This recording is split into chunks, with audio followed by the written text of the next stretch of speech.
Welcome back. Alright, so let's start having some fun and start to build out a procedural skate ramp. Alright, so what we're going to do is we're going to build this quarter pipe basically. It's a nice project to work on, and honestly it's a great way to start to learn how to procedurally model because it's not too difficult, but it'll cover a lot of techniques inside of Houdini. Alright, so let's talk about what we're going to do throughout this section.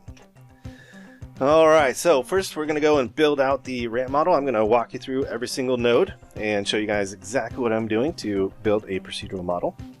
And then we're going to learn more about just procedural techniques. Each step of the way, each part and component of this ramp, I'm going to show you guys really cool just procedural techniques. Now, there's a ton of ways you can achieve these types of results inside of Houdini.